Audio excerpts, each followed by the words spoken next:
Good evening, everyone. Welcome to Tales of the Darkness. Some events don't begin with chaos. They begin quietly, with a sound that repeats, with a presence that follows a routine, with something that does not react to fear, questions, or resistance. Tonight's stories are about patterns that refuse to stop, about things that don't need attention to continue, and about what happens when a routine no longer belongs to a place, but to the person who notices it. Story 1. The House That Counted the Steps. I'll call him Ethan. I returned to the house because I believed unfinished things should be handled directly. There were documents that needed signatures, locks that needed replacing, and rooms filled with objects that had been left behind with no clear intention of being claimed again. The house had belonged to my family for longer than anyone could explain with certainty. It stood alone at the edge of a quiet town, where paved streets narrowed into dirt and the night seemed to stretch farther than it should. I hadn't been there in years. Distance had softened my memories, or so I thought. I expected discomfort, maybe a sense of loss. What I didn't expect was how immediately the house would feel closed off, as if it had sealed itself the moment no one was watching. The air inside didn't circulate the way it should have. It felt held in place. Old wood, fabric that had absorbed decades of dust, and beneath it all, a faint earthy cold that reminded me of rooms built too close to the ground. The furniture remained exactly where I remembered it, but it no longer felt functional. It felt arranged, like a display that had been set and then abandoned. Silence filled every corner, not the calm kind, the kind that presses inward. During the day, I worked through drawers and cabinets, sorting paperwork and personal items, stopping more often than necessary to listen. The house responded with slow creaks and subtle shifts, sounds that felt less like settling and more like adjustment, as if it were accommodating my presence rather than welcoming it. By evening, the outside world faded. The town grew quiet until it felt distant and unreal.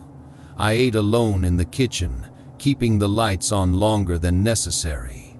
When I finally turned them off, I did it carefully, one room at a time, as if darkness might gather behind me if I moved too fast. I chose a bedroom near the front of the house. I didn't unpack. I didn't straighten the bed. I lay down fully clothed and stared at the ceiling until sleep took me in shallow waves. I woke suddenly, with the certainty that something had changed. I didn't move. Somewhere inside the house, a clock ticked steadily, each sound spaced too evenly to be comforting. My breathing felt loud in my ears. I focused on keeping it slow. Then I heard it. Outside. A dragging sound, followed by a dull, deliberate impact. Shh. Thack. Shh. Thack. The sound came from the dirt path that circled the house. A path worn smooth by years of repetition. The rhythm wasn't hurried. It wasn't hesitant. It was careful, measured, practiced. I remembered then that someone used to walk that path every night. Not out of fear, not to check for danger. It had simply been done, night after night, without discussion. Doors, windows, a full circle, a routine passed down without explanation. The sound matched it perfectly. The steps moved past my window, close enough that I could feel their presence rather than hear them. Then they faded toward the back of the house. For a moment, I convinced myself it was an animal passing through the yard. Then the steps returned. Shh. Thack. Shh. Thack. When they reached my window again, they stopped. Directly beneath it, the silence that followed was not empty. It felt occupied, like something standing very still, listening for proof that the house was no longer alone. I didn't reach for the curtain. I didn't turn on the light. I knew, without seeing anything, that whatever stood outside did not belong in the yard. After a long pause, the steps resumed and continued their route, dragging away until the sound dissolved into distance.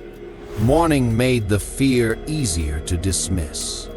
Daylight softened the edges of rooms and returned familiar shapes to their proper proportions. Dust floated in the air. The house looked ordinary again. Still, that evening, I checked the locks twice. That night, I left a lamp on in the hallway. The steps returned at the same point in the night. Shh. Thack. Shh. Thack. They circled the house once, then again. On the third pass, something changed. Not the rhythm, not the pace, the distance. The sound felt closer, heavier, as if the space between outside and inside had narrowed. I heard a faint creak near the back of the house, followed by a subtle metallic shift, delicate, careful, like someone lifting a latch with practiced familiarity. Then nothing. Moments later, the steps resumed outside, continuing the circle as if the pause had always been part of the routine. The next morning, rain had softened the ground.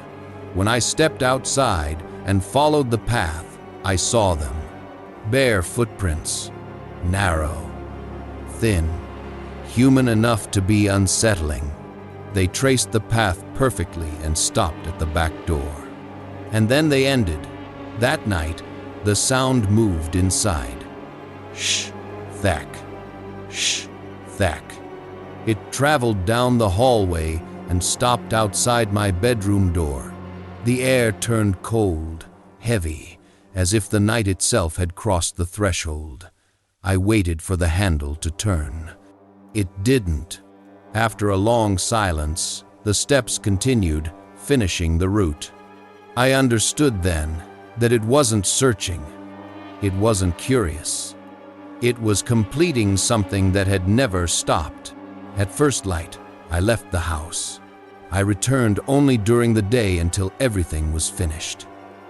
I never stayed there alone again. But sometimes, even now, I wake up listening. And in the quiet, I imagine I can still hear it. A step, a drag, a routine that learned how to count and never forgot. Story 2, The Ones Beneath the Ground. I'll call her Elena. I learned early that some warnings aren't meant to be understood. They're meant to be obeyed. My grandmother used to say it in the same tone she used for everything else: calm, controlled, almost bored. If you grew up around her, you learned to pay attention when she went quiet in the middle of a sentence. That was how she warned you. Not with drama, not with stories meant to entertain. With rules. One of those rules concerned a sealed opening behind the shed. No one called it a mine, and no one called it a well. They called it the hole, or they didn't call it anything at all. It was a circular shaft in the ground, capped with a thick slab and weighted down with rusted metal, as if someone had once believed the earth could be kept honest by pressure alone. When I was a child, I asked what it was. My grandmother didn't like questions. She looked at me for a moment and said, "Don't go near it." That was all. Years later, when I was older and thought I had earned better explanations, I asked again. She didn't answer right away. She stared out toward the yard, toward the shed, toward the patch of ground where the grass always seemed thinner. Then she said something I still remember with uncomfortable clarity. "They don't like being looked at." I asked who they were. She didn't respond. Childhood has a way of accepting silence as a complete answer, so I stopped asking. I stayed away from that part of the yard. I treated the sealed opening like it was simply another feature of the property, like the fence line or the old trees, something you noticed but didn't touch. It wasn't until I was older that I stayed there alone. My family had gone away overnight. I didn't go because I had work to finish, and I told myself I preferred quiet. The truth was that I wanted to prove, privately, that I had outgrown the unease the property had always given me. I wanted one uninterrupted night to think clearly, to breathe air that didn't smell like traffic, to sleep without the hum of other people's lives behind thin walls. By the time daylight faded, I regretted it. The silence out there didn't behave like normal silence. It didn't come and go. It settled, it thickened. It turned the space around the house into something larger than it should have been, like the darkness itself was expanding. I locked the doors without thinking. Then I checked them again, not because I expected someone to break in, but because the action made me feel less exposed. I made tea and sat at the kitchen table with my laptop open, but the words on the screen stopped making sense. The house creaked occasionally, slow and reluctant, like it was adjusting to my presence. Outside, the yard was a flat stretch of darkness. The shed was a low shape. The trees were taller than I remembered. At some point, I realized the night had become too quiet. Even in remote places, you usually hear something: wind, insects, a distant animal, the subtle movement of leaves. That night there was nothing. It was as if the entire area had decided to hold its breath. Then came the first sound, a dry, metallic tapping. Tap, tap, tap. A pause. Tap, tap, tap. It didn't come from the window. It didn't come from the door. It came from beneath the floor, carried upward through wood and foundation with a dull resonance that made my teeth feel slightly too sensitive. I froze with my tea halfway to my mouth. The tapping wasn't frantic. It wasn't random. It had spacing, intention. It sounded like someone using a small tool against stone, not with force, but with precision, like signaling. Tap, tap, tap. It stopped. I waited, holding my breath, listening for any follow-up. When nothing came, I tried to laugh at myself. Houses make noise, pipes shift, animals burrow. The mind turns patterns into warnings when it's alone. I closed the laptop. I turned on a light in the hallway. I told myself to stop staring at the dark windows like they were going to explain anything. I went to bed, but I couldn't sleep. Minutes passed, maybe longer. Time felt unreliable in that silence. Then I heard something else. A thin whistle. Not a tune, exactly. More like someone trying to imitate a tune without understanding where notes were supposed to go. It rose too high, dipped too low, cut off abruptly, and returned again, slightly different each time, like it was practicing. The whistle came from outside, from the yard. I sat up slowly and listened until my shoulders ached. It continued, patient and clumsy, drifting closer and then farther away again. It circled the house in a way that felt almost playful. A thought surfaced from memory, sharp and cold. They don't like being looked at. I stayed in bed, staring at the dark outline of my bedroom door. I told myself to keep my eyes off the windows, to pretend I hadn't heard anything, to wait until the sound stopped and daylight returned. But the whistle didn't stop. It shifted position, as if whoever made it was walking in the yard. The movement wasn't heavy. It wasn't human sounding. It was light, irregular, and yet purposeful. Eventually, the pressure of not knowing became worse than fear. Curiosity is a kind of hunger, and that night it felt like it was eating through my restraint. I got out of bed and moved to the window slowly. I didn't turn on the overhead light. I didn't want my reflection or my silhouette to announce me. I pulled the curtain back just enough to see. At first, the yard looked empty.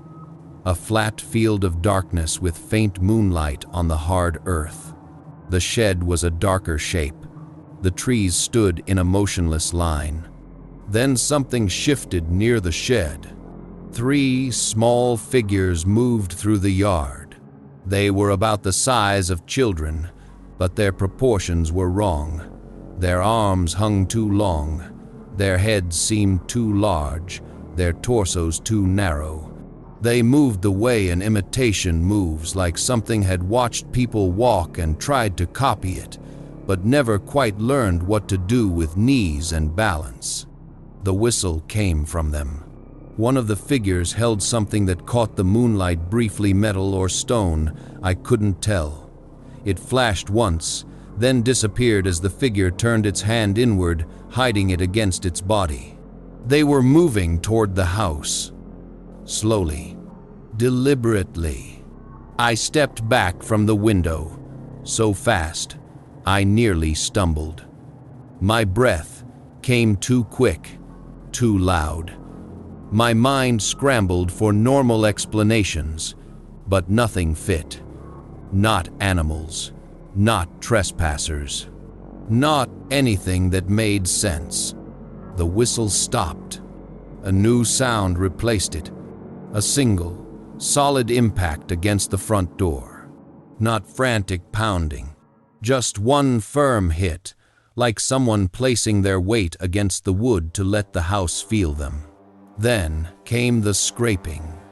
A long, slow drag along the seam where the door met the frame, as if something hard was being drawn across it, searching for weakness, testing the boundary, patient, unhurried, like it had all night. I stood in the hallway with my hands pressed over my mouth, trying to keep myself from making any sound at all. The scraping continued. It moved up, then down, then paused, as if listening. Then I heard a soft movement near the bottom of the door. A faint, delicate sound, like nails touching wood.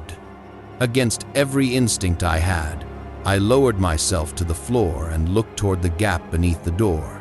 It was a thin line of darkness, just wide enough to show the faintest difference between inside and outside. Something moved into view. A hand, small, pale, and too thin, like skin stretched tight over bone.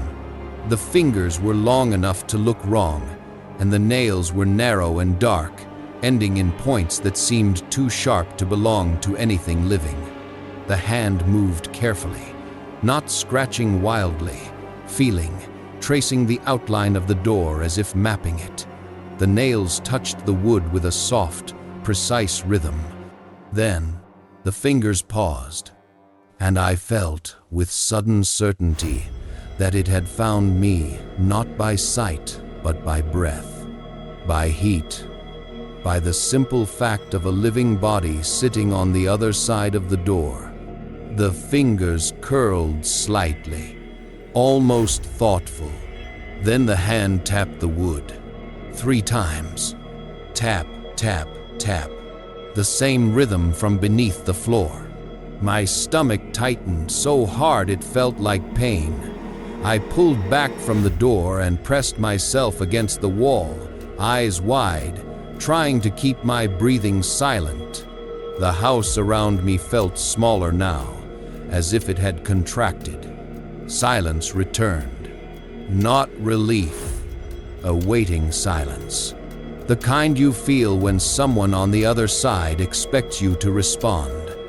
I stood there for a long time, unable to make myself move. Eventually, cold drove me back to my bedroom, but I didn't get under the covers. I sat on the edge of the bed and watched the window without looking through it. When daylight finally arrived, it felt unnatural. Too bright, too simple. Like a mask placed over something that hadn't left. I went outside once the sun was fully up, forcing myself to walk the yard like an ordinary person. I expected to see footprints, scratches, anything that would confirm it had happened. Behind the shed, the ground around the sealed opening had been disturbed. The dirt was pushed aside in a rough ring, as if something beneath had pressed upward repeatedly, testing the weight of the slab. One corner of the rusted metal had shifted slightly, just enough to reveal a thin black line of space beneath it. I stood over that crack and felt cold rising from it, not like air, but like a sensation. Like the earth was exhaling something it had held too long. Then I saw something small in the dirt beside the slab. A coin. Dark with age, worn almost smooth. Not the kind you carried, not the kind you lost accidentally. It looked placed, like a mark, like an offering. I didn't touch it. I stared until my eyes began to water, and a thought pressed into my mind that didn't feel like mine. This is for you. I stepped away immediately. When my family returned later, I tried to explain it with smaller words. A noise, a shadow, an animal, maybe. I kept my voice steady, the way my grandmother always had. My grandmother listened without interrupting. Her face stayed calm, but her eyes looked tired, as if my fear had confirmed something she'd been carrying for years.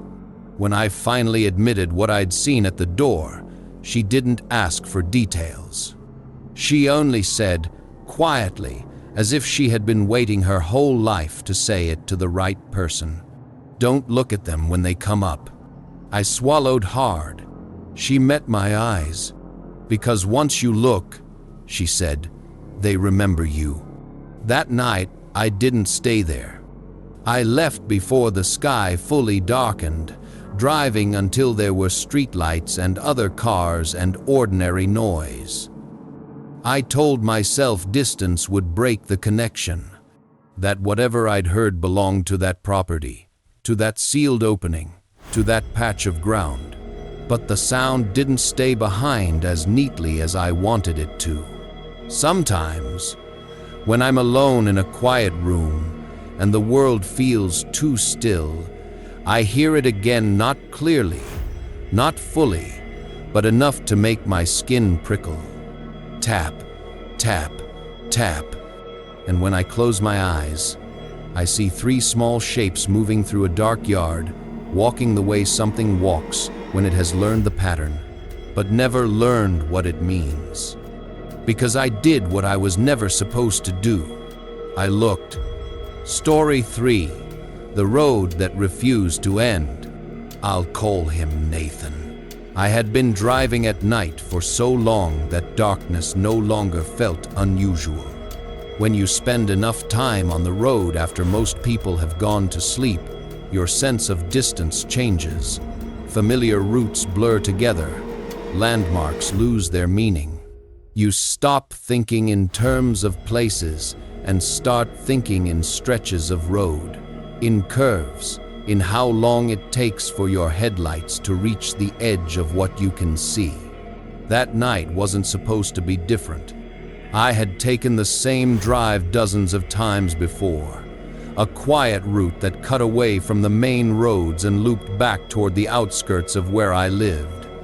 It was slower, but predictable, empty, the kind of road you choose when you want to think without interruption. The mistake wasn't sudden. I didn't miss a sign or make a sharp turn. I simply followed the road the way I always had, only realizing something was wrong when the pavement began to change beneath the tires. The surface grew rougher, narrower. The reflective paint faded until it disappeared completely. The streetlights stopped. Ahead of me, the road sloped downward into darkness. I eased off the accelerator and leaned forward slightly, peering through the windshield.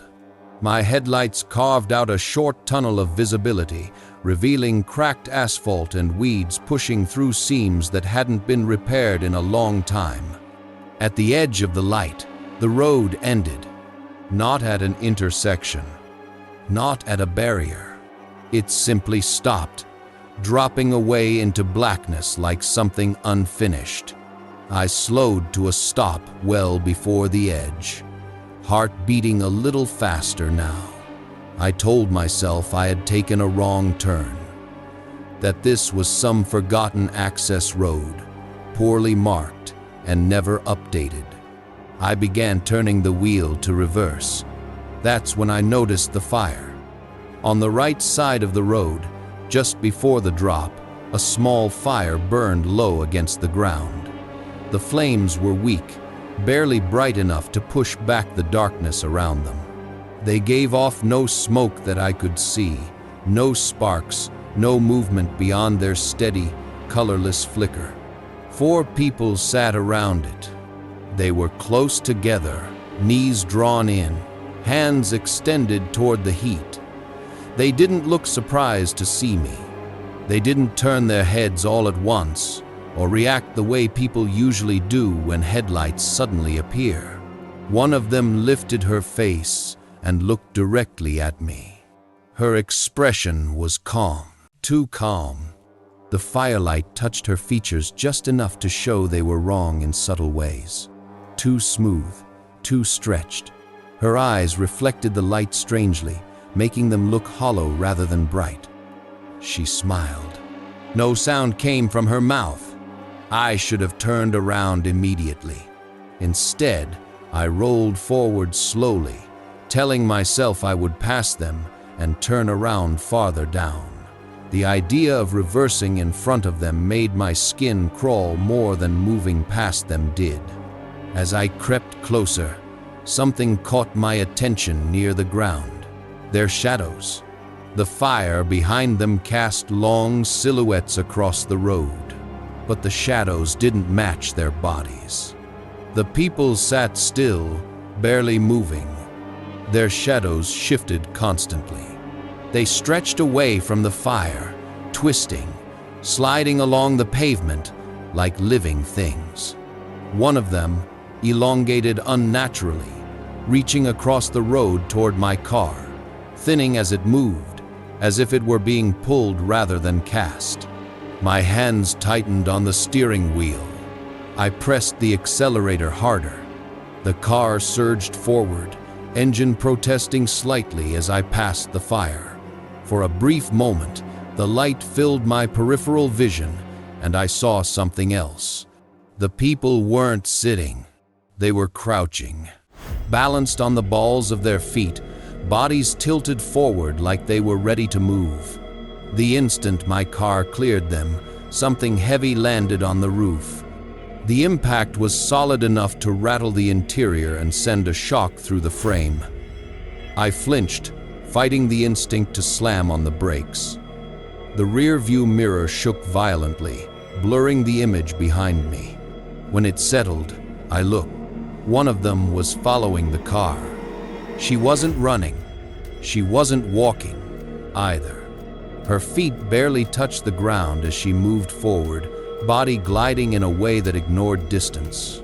With every second, she drew closer, her shape distorting slightly, as if the road itself were failing to agree on how far away she was supposed to be. Her mouth opened wider. I couldn't hear anything, but I knew she was speaking. The radio turned on by itself. Static burst through the speakers, then shifted into a low, irregular sound that pressed against my ears like pressure. Not words, not music, something in between. The dashboard lights flickered. The speedometer needle dropped, then froze. I pressed the accelerator to the floor. The car refused to go faster. The road stretched. Not visually, but in sensation. The distance ahead felt elastic, pulling longer no matter how much ground I covered. My headlights stopped revealing pavement and began revealing movement shadows sliding just outside the beam, keeping pace, never entering fully into the light. Then I felt it. A presence inside the car. Not beside me. Closer. A whisper brushed against my ear, warm and deliberate, as if spoken directly into my head. "Don't take anything," it said softly. "You're supposed to come back." My vision narrowed. My hands trembled on the wheel. The voice repeated itself, patient and calm, like it was reminding me of something I had already agreed to. "Come back." The trance broke violently. The car jolted hard to one side. I don't remember swerving. I remember the sensation of losing control, metal screaming, glass shattering, the world spinning out of alignment. Then silence. When I came to, the car was still, tilted awkwardly beside the road. A bent streetlight flickered nearby, casting weak light over the wreckage. The radio was off. The engine was silent. The road behind me was empty. No fire. No people. No shadows. Later, someone told me the turn was dangerous, poorly marked, easy to miss at night, that others had gone off the edge before, that the road was known for accidents. I didn't argue, because I knew what I had seen wasn't a mistake. It wasn't a trap either. It was an invitation. I never drove that route again. But sometimes, very early in the morning, when the house is quiet and my thoughts drift too far, I hear it.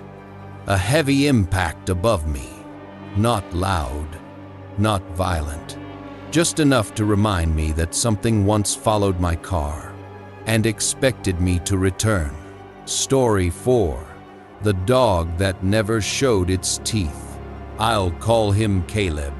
I took the night shift because I preferred quiet work. I wasn't the kind of person who needed conversation to feel real.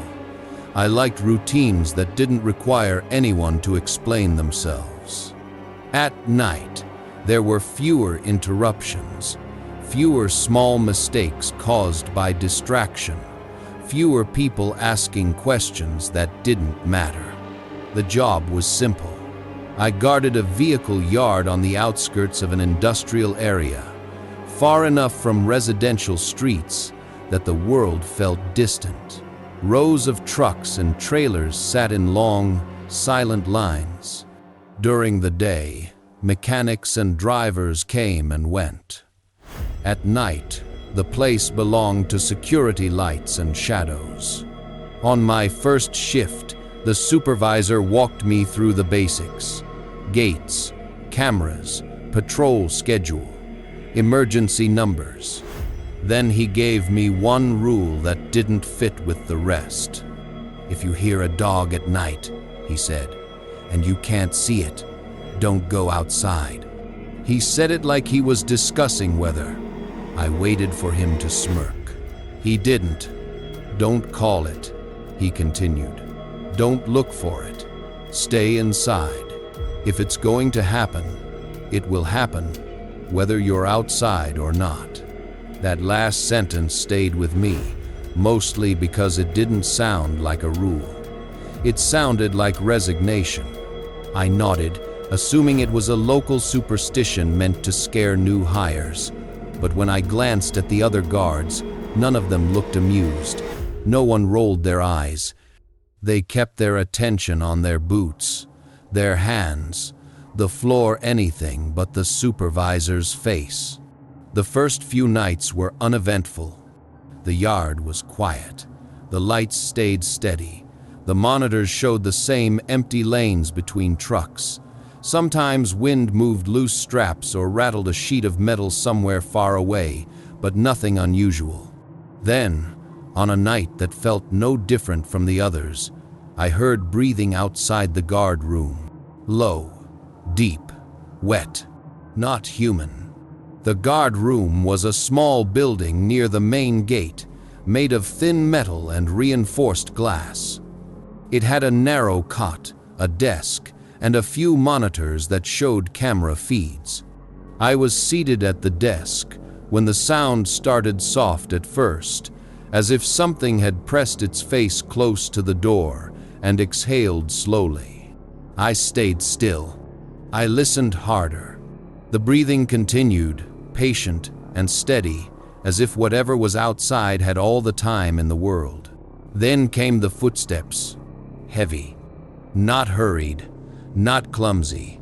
Deliberate, confident steps on asphalt, each one placed as if the walker knew the yard by memory. The sound moved across the front of the guard room, paused, then returned to the door. The breathing grew louder, closer. I felt my skin tighten. I wanted to check the cameras, but something about the supervisor's rule kept my hands frozen. If you can't see it, don't go outside. I forced my eyes to the monitor that covered the area outside the guard room. Nothing. The camera showed the empty yard lit by harsh security lights.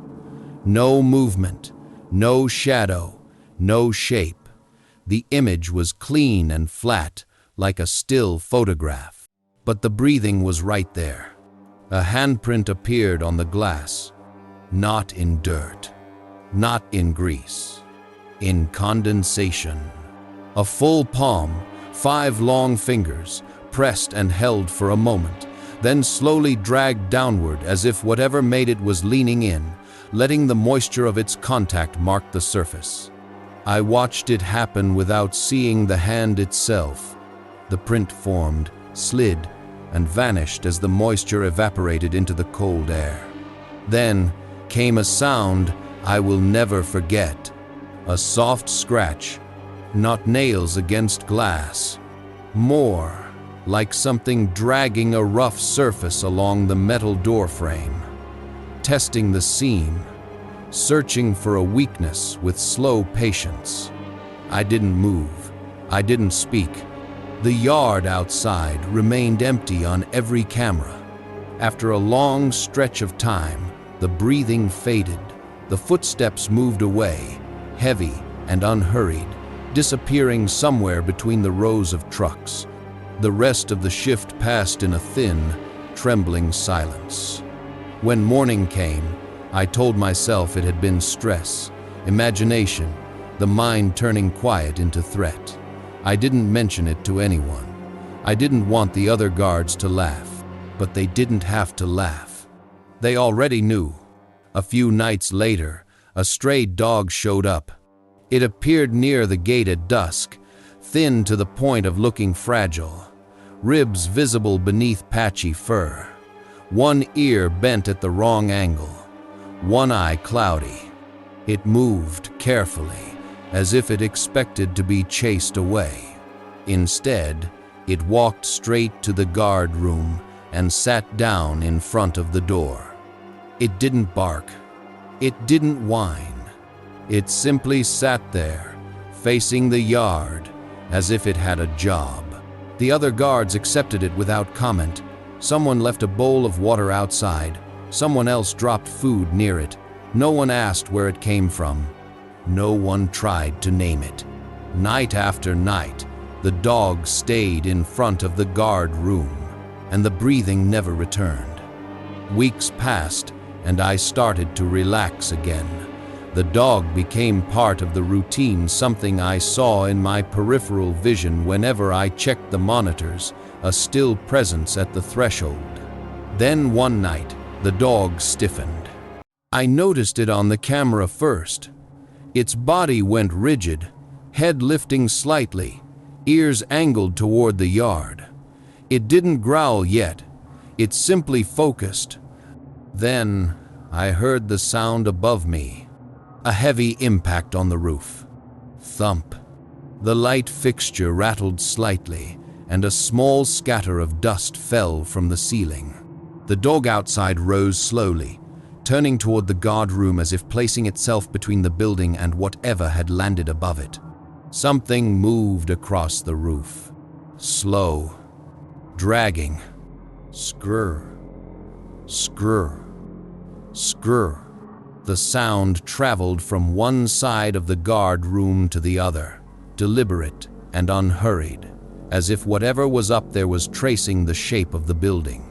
I checked the camera that covered the roof angle. Nothing. The feed showed only the top edge of the structure and the flat darkness beyond. No movement, no shadow, but the metal above me bent slightly with each shift of weight. The sound was too heavy to be a normal animal, too controlled to be wind. The dog began to growl. It wasn't the frantic growl of fear. It was low, steady, and determined, like a warning delivered without panic. The growl continued as the scraping moved back and forth across the roof, as if the thing above us was considering entry. Then the scraping stopped. A pause. A heavy stillness settled in. I held my breath, waiting for the next sound to come from the door. Instead, it came from the side wall. A slow, deliberate scrape along the metal. Not nails, not claws. Something harder, like bone. The dog outside snarled, and for the first time I heard its teeth click. It placed itself directly in front of the door, posture rigid, as if it would not allow anything to cross that threshold. The sound moved again across the roof, then toward the back of the building, then stopped. Silence returned so suddenly it felt artificial, like someone had cut a wire. I waited for it to leave. I didn't hear footsteps. I didn't hear breathing. But I felt, deep in my bones, that it was still there somewhere in the yard, standing perfectly still, listening. The dog remained outside the door until dawn. When the sky finally began to pale, it sat down slowly, trembling. It didn't look at me. It didn't look at the yard. It stared forward, exhausted. From that night on, the unseen visits came more often. Sometimes it paced the roof.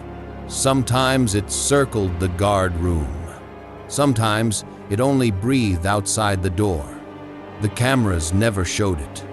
The dog always reacted. And each time, the dog grew weaker. It became thinner, slower, as if resisting whatever came at night cost it something physical. Its cloudy eye worsened. Its movements became stiff. Still, it returned to its place in front of the door every evening as if it had no choice. One morning, I opened the guard room door at sunrise and found the dog standing there, facing the yard, head slightly lifted as if listening to something I couldn't hear. Its eyes were open, but they didn't follow movement. They didn't focus. The dog had gone blind. When I told the supervisor, he only nodded. "It happens," he said quietly. "Some things take more than sound when they pass through this place." I didn't ask what he meant. I already knew asking questions wouldn't change anything. Soon after that, the visit stopped. No breathing, no scraping, no heavy impact on the roof. The yard returned to ordinary silence. The dog remained, and the longer the nights stayed quiet, the more uneasy I became because I couldn't convince myself it was over. It felt like a pause, not an ending. Like something had decided to wait rather than leave. When I eventually quit the job, I took the dog with me. I told myself it was kindness. that it had earned a better life than a cold yard and long nights. But part of me knew I didn't want to leave it behind. The dog followed me without hesitation. In my home, it did the same thing it had done in the yard. At night, it lay in front of my door. Not by accident, not because it liked the spot, because it believed that was where it belonged. Even blind, it would growl softly sometimes, head lifting toward empty air, listening to something that never reached my ears. The growl wasn't frantic, it was warning, it was recognition. When the dog died, I buried it at dusk. I stood over the grave for a long time after the last clump of dirt settled, feeling a strange emptiness near my front door that night, like something important had been removed. Later, when the house was dark and quiet, I heard it. A deep breath, close enough that the sound felt warm against the air. Then a single, heavy step, not inside the room, not outside the window, right near the front door. I didn't get up. I didn't turn on the lights. I stayed still, listening as the silence filled again, waiting for the next step that never came. And in that stillness, I understood what the supervisor had meant. The dog hadn't chased anything away. It had only held it back. And now there was nothing left in front of the door. Story 5. The sound that followed the contract. Adjusted version. I'll call her Marlowe. The first time I heard it, I assumed the building was settling. The apartment was old, with narrow hallways that carried sound farther than they should. My partner and I had just moved in, exhausted from packing and relieved to finally be somewhere quieter. New routines, a clean break from everything we wanted to leave behind. The first nights were ordinary. Then one night, I woke up without knowing why. The room was dark. My partner's breathing was steady beside me. For a moment, everything felt normal. Then, I heard it from the hallway. A heavy impact. Thump. Something dragged across the floor. Drag. The sound moved slowly, deliberately, as if whoever made it wasn't in a hurry.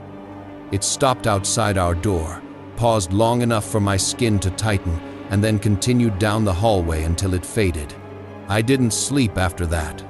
The next night, it happened again. Same rhythm, same route, same pause outside our door. By the third night, it no longer felt random. It felt scheduled. We tried to explain it away. A neighbor, a cart, furniture being moved. But no voices followed the sound. No doors opened. Nothing human ever accompanied it. One night, I placed a thin strip of tape at the bottom of our door, just to see if it would move. When the sound stopped outside, we listened. The handle didn't turn. The door didn't shift. In the morning, the tape was untouched. Whatever moved through the hallway didn't need to open doors. It only needed to stop at them. A few days later, we mentioned the noise to the building manager. He didn't seem surprised. "This place is old," he said. Then, after a pause, "Just don't open your door when you hear something." It wasn't advice. It was a rule. That night, the sound came earlier. Thump. Drag. It stopped outside our door and stayed there longer than before. Then came 3 taps. Soft. Precise. Tap, tap, tap. After that, the sound continued down the hallway, leaving us frozen in the dark. In the morning, we found marks near the bottom of our door. Not scratches. Smears. Low, dark streaks dragged across the wood, as if something damp had been pulled along the surface. The marks weren't violent. They felt intentional. That night, more appeared. They formed a crude shape, a small body, long arms, and in the center, a dark circle that looked too much like an eye. Facing our door, the sound didn't pass our apartment anymore. It stopped there. Thump, drag, thump, drag. Slow, tired. It didn't sound angry. It sounded exhausted. That was the night I felt something change inside the room. A coldness slid along the floor near the bed, thin and deliberate, like a thread pulling through the darkness. Then I heard a voice, not out loud, inside my head. "He's coming." The words didn't feel like my own. I pressed my hand against my stomach without thinking. I hadn't told anyone yet, not even family, but I knew then that the sound had noticed something new. The next night, there were 3 taps again. Then the voice returned, quieter, almost pleading. "I don't want to crawl anymore." A pause. "Now it's your turn." We didn't open the door.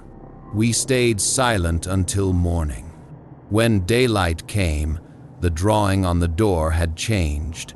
More detail, clearer lines. The dark circle at the center looked thicker, wet. That day, we left. We didn't pack carefully. We took documents, clothes, and nothing else. We told people there were issues with the apartment. Noise, maintenance, anything normal enough to avoid questions. The first night somewhere else, I thought we were safe. Then, at the same point in the night, I heard it again, not from a hallway. From the closet. Thump, drag. The sound was muffled, but unmistakable. That was when I understood. It wasn't tied to the building. It wasn't tied to the hallway. It was tied to responsibility. We started looking through old paperwork, leases, transfers, anything that explained why the sound behaved like a routine instead of a haunting. What we found wasn't clear answers, but patterns. Names that vanished, tenants who left suddenly, agreements passed along quietly. One document stood out, not a lease, a statement. A promise written to make something unnatural sound ordinary. Someone had agreed to keep something contained, and that responsibility didn't end when they moved out. It ended when someone else signed. We found a way to remove our names from the contract. Quietly. Completely. No explanations.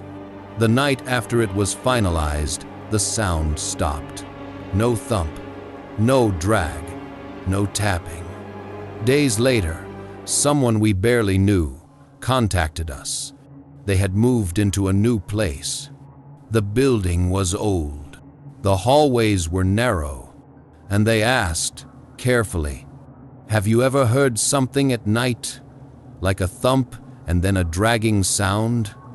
I didn't reply, because the routine hadn't ended. It had only been passed on.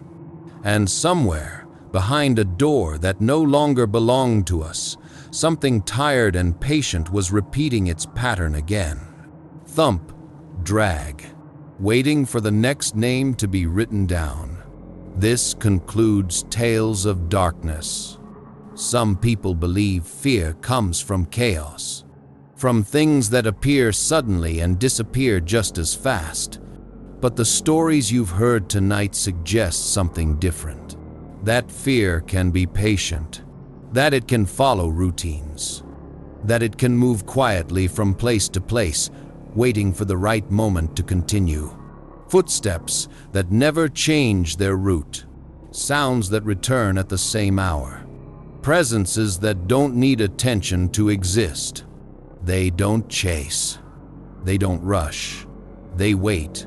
And sometimes, the most dangerous thing you can do is assume that leaving a place means leaving the pattern behind. Because some routines aren't tied to houses, they aren't tied to roads, They aren't even tied to people. They're tied to rules. And once a rule is passed on, it doesn't stop just because you're no longer there. If you want more stories like these, make sure to subscribe to Tales of the Darkness.